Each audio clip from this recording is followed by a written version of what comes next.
Hello there and welcome to Talking Brazil Ball. We are back after the World Cup break. The Brasileirão resumes again with round 19 and we're wrapping up, we're looking at it in this episode. How's everybody doing? The World Cup has finished. Congratulations to the Spanish for their triumph.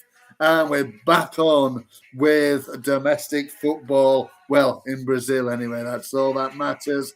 Join me in this episode 91 of Talking Brazil Ball.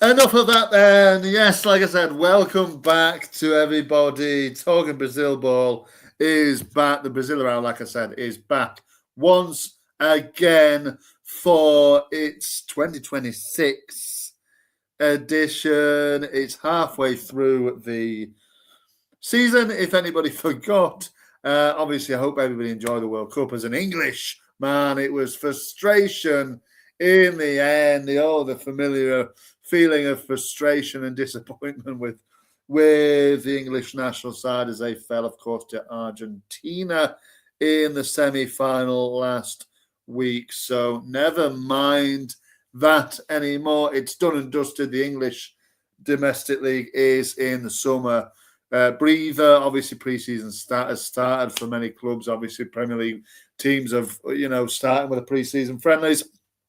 I know Leeds play in America early on Sunday morning, should I say. I think it's half past midnight. Anyway, enough of that. We're talking about the Brasileirão at last. I did put out a little, a short video a couple of weeks ago about the World Cup and how many Brazilian-based players were left in it at that stage. But I've not been on since late May. So it's going on a couple of months now. But anyway, enough of waffle. I'll get on with it. And I haven't picked a game of the week, so you'll have to forgive me. We're just reeling down the fixtures, and then we're giving out the awards today. And then I'll pick my game of the week, which round 20 starts tomorrow as of recording. So, yes, so we'll round it all up. We'll have a look at that, pick my game of the week, and then we will resume again after the weekend, probably Monday potentially, but let's see. Anyway, on we go with it to the round of 19. Results, they went a little bit like this. So, round 19 and the Brasileirão resumed after the break on Thursday, the 16th of July. Botafogo 2, Santos 1, and Vitória 1, Vasco 0.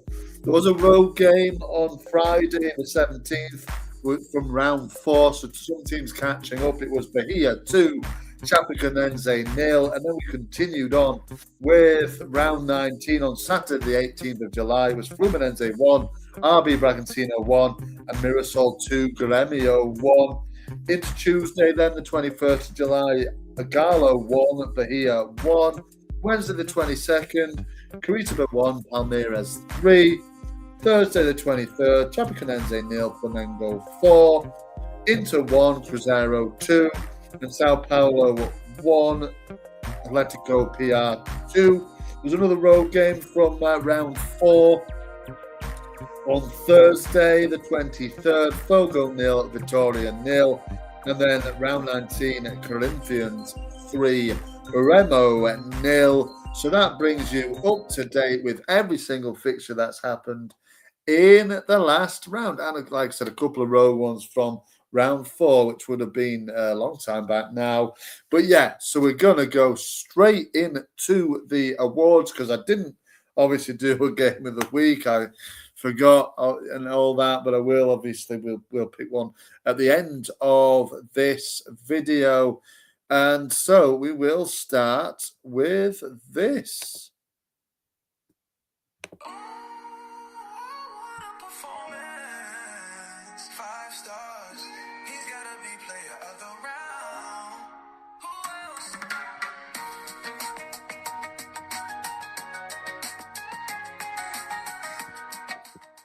So the play of the round we start with this time, and there was a couple of bracers in this round in particular. I think there was at least 3 players that scored braces. So those naturally were the players that are in the running.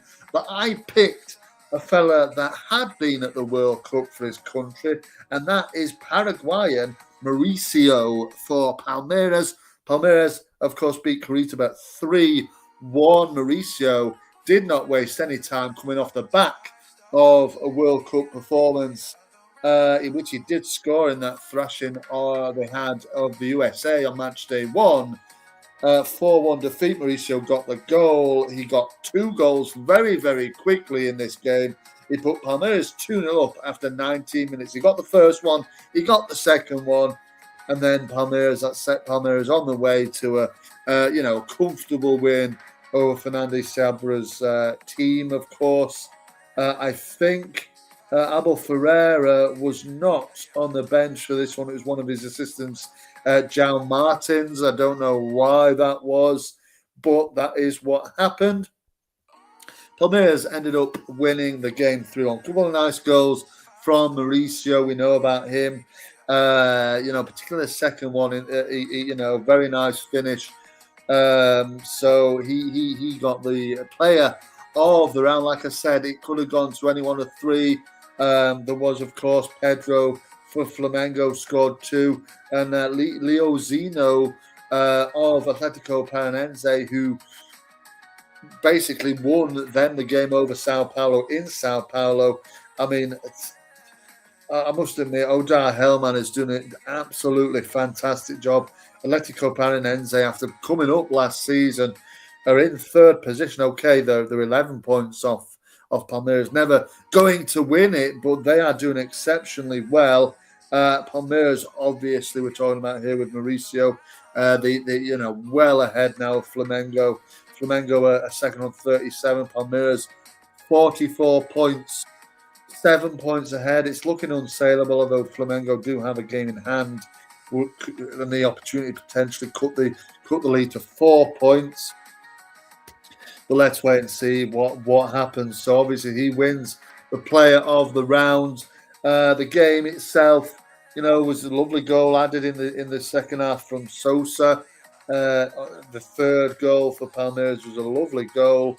The 2 Paraguayans doing the business. Sosa also played at the World Cup, but didn't get many games, many minutes, only 11 minutes in the whole competition for the Paraguayan side, who obviously had that famous win over Germany, only to be beaten by France.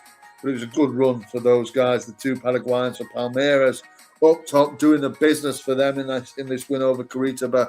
And it just solidifies them at the top. So enough of that then. Well done to Mauricio and Sosa and all the rest of the Palmeiras team getting another win on what looks like, the road to another title win, which they haven't done for 2 years. They'll be chomping at the bit with Abel Ferreira, trying to get another title in for his Palmeiras side, and it looks very much likely that he will. Only halfway through the season, though, obviously we cannot forget that. So, yes, we will stick with this game and give out this, though, as well.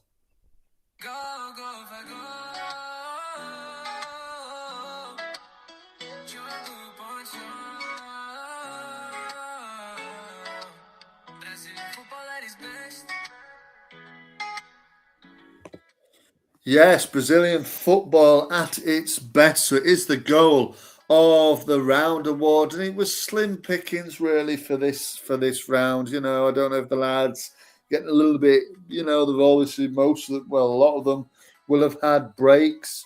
Obviously some at the World Cup, but obviously a lot of them, would have just had probably a little bit of time off, maybe. So maybe need a little bit of time to get back in the goals and scoring amazing goals, which we know the Brazilian is very, very capable of producing. This one that wins it was well and truly the only one really for me that I could have picked. And it is Paulo Roberto of Curitiba. Obviously, Curitiba lost the game. they were 3-0 down just a minute later after Sosa had put Palmeiras 3-0 up. Roberto replied for Carita. It was a lovely goal, this. Josu, the experienced Portuguese number 10, he, I think he used to play for Real Madrid, didn't he? No, sorry, Porto, but he's a former, Portuguese international player, much experience in Europe, of course, as well. He just gave the ball to Roberto on the halfway line. Roberto shields his defender and then just smacks the ball in the top of the goal. It's a wonderful finish. There isn't a great deal of information on this lad, actually, so I don't really. There's not a great deal I can tell you, to be quite honest, about him. But I don't know what his situation is. But it was a lovely goal, and the youngsters, it's the Young Player of the Round award coming up next. But the youngsters were really, like I said, the youngsters running riot as the Serie A Brazilian season resumes. At this round of fixtures. Roberto's a 21-year-old. Like I said, there isn't a great deal of information on him, so I don't know. But I don't know much about him. But he came on. And just it might have even been his first touch.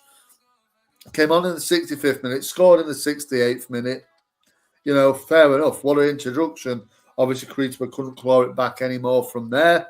They ended up losing the game 3-1, but that will have been a special moment for him. It was a lovely, lovely goal. So congratulations to him. But like I said, the youngsters are scoring a good few goals, in this round of fixtures. It was a little bit of a headache to pick out the young player of the round. It wasn't really, because this lad is unbelievable stuff, really, the boy that's actually won it. But I think there was as many as 4, I think, young lads scoring, those young lads assisting. It was a real, it was a young lads game, wasn't it, over this round of fixtures in Brazil. The score for our Young Player of the Round award. They've got to be under 21 to be eligible to win the award. So there was a few goal scorers under that age and a few players that had a good game as well, but we've given that to Roberto of Curitiba. Well done to him. And we will give out the Young Player of the Round now. So well done to Roberto for that. And this is the final award. Obviously, fairly quick pod this week, just to wrap up, just to wrap everything up. Obviously, I'll run down the table for those people who have forgotten the standings. I forgive you for doing so. And then I will pick my game of the week, like I said, and then we will wrap it up. So, without further ado, let's get into this. A bright future ahead for this guy, a young talent of Brazil. How far can he go? It's the Young Player of the Round award. So, the Young Player of the Round award then. And like I said, it was a little bit of a headache for me. There was a young player scoring all the way through the game. Like I said, Roberto, 21-year-old, through the round. Roberto, obviously, he's got the Goal of the Round award. There was Loran as well, who scored for Flamengo, of course. We'll remember him. He's just coming off the back of a really poor loan spell with Italian side Pisa. Pisa got relegated, and he's scored one goal in only 10 appearances in Serie A. So it was 9 appearances in Serie A, 1 in the Coppa Italia. So it was a strange. When I saw that, I thought that's a strange move. He's 20 now. Is Loran scored in Flamengo's big win over bottom side Chapecoense. So he was up for it as well. And also, there was a few lads in the game who won, in the game that the fella won it in. And it had to be him. It had to be him to win the ball. It was a teenage delight in in Rio de Janeiro on Thursday, wasn't it? Last Thursday, because the two teenage lads won Botafogo the game. It was Fogo 2, Santos 1. Franklin Carvalho will be absolutely delighted with the youngsters because, like I said, they won him the game on that evening. And the man who wins it, or the boy that wins, he's 17 years of age.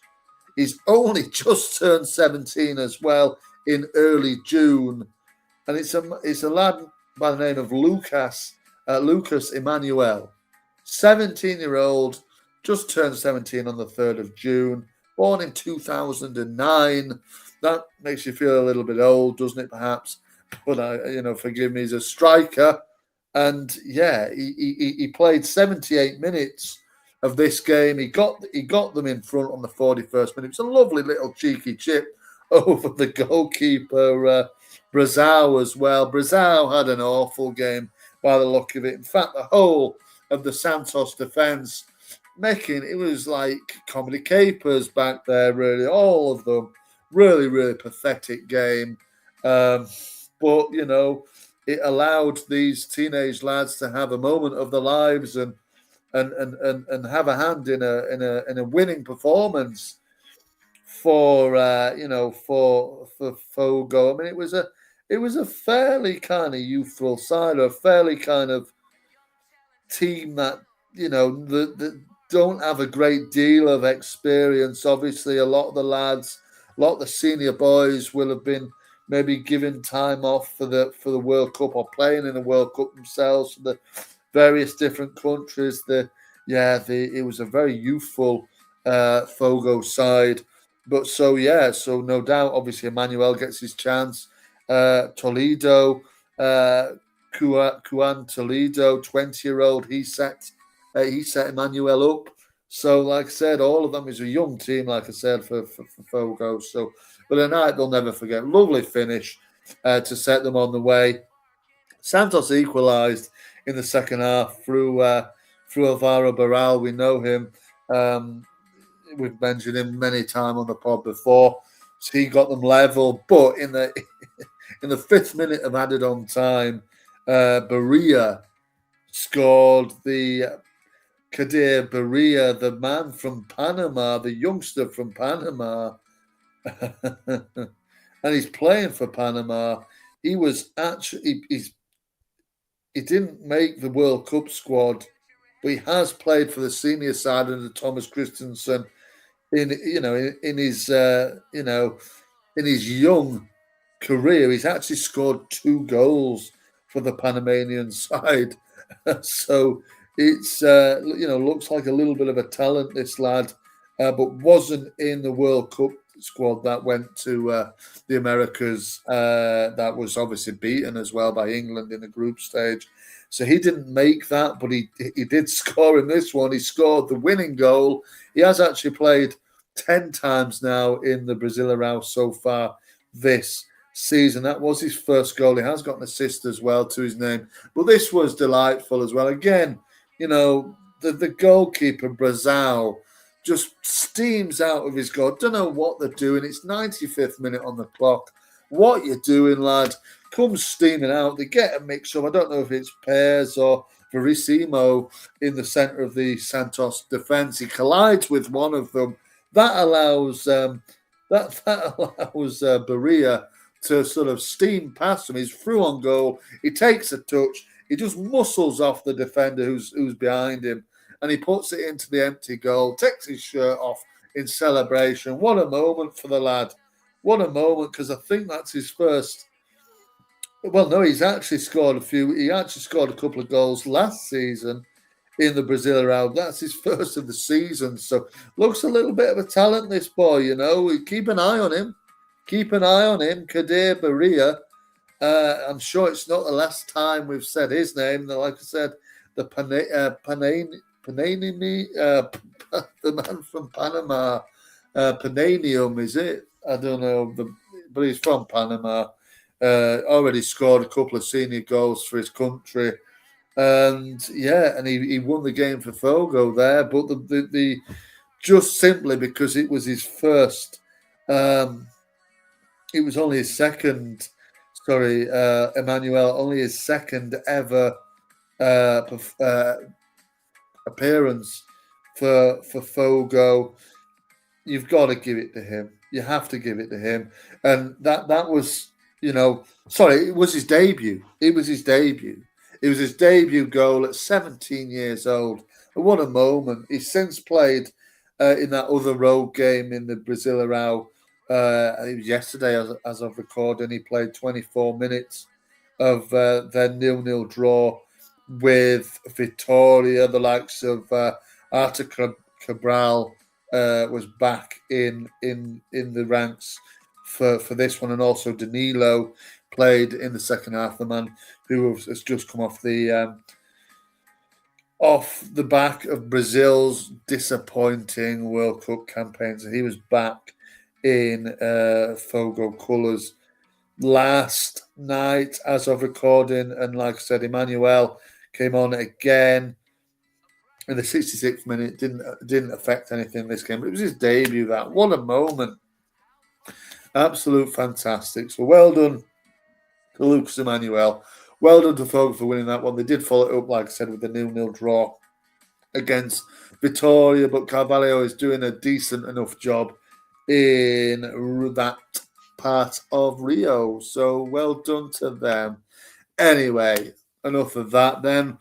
We will go on to look at the table and then the fixtures, and I will pick my game of the week for next week. So join me then. But here we go. For anybody that has forgotten, topping the table on 44 points is Palmeiras. Second is Flamengo on 37. Third is Atletico Piau on 33. Fourth, Fluminense on 32. Fifth, RB Bragantino on 30. Sixth is Bahia on 30. Seventh, Corinthians on 27. Eighth, Cruzeiro on 27. Ninth is Fogo on 26. 10th is Curitiba on 26. 11th, Vitória on 26. 12th, Sao Paulo on 25. 13th, Galo on 25. 14th, Inter on 21. 15th, Santos on 21. 16th, Grêmio on 21. Into relegation zone then, 17th place, Vasco on 20 points. 18th is Mirassol on 19. 19th is Remo on 18 points. And bottom of the pile, lagging behind, is Chapecoense on 9 points. Lagging behind, like Sport Recife were last season. They're getting cut adrift. They're already 12 points behind 16th place Grêmio. So they're really falling behind. It's not good they have indeed sacked. The fella didn't last long, did he? And now they've got Lacerda, who last managed for Atletico GO. He's back with Chapecoense. It says May here, so maybe just as they were finishing for the break, he was Matias was sacked, and Lacerda has been put in charge. I don't think there's any more changes in management, but you just never know with Brazilian football. It can change so quickly. At the moment, I can't see any changes. Obviously, we've got to mention Pedro Emmanuel, of course, Portuguese manager who's now been appointed Vasco da Gama manager as well. So since we last talked, he is now in charge of a multitude of experiences in both Portugal and it looks like Saudi Arabia and the Far East as well as Spain as well. So he's been around the block, around the countries as well. I don't think there's been any more changes in management. But again, it's hard to keep up because it changes so quickly. But I don't feel like there's any more changes there that we haven't mentioned already. No, there's not. So there's just a couple of changes there since we resumed. Now we're keeping an eye on it, of course, every single week. It starts again match day 20 tomorrow as of recording. So let's have a look at these fixtures and pick a match of the week.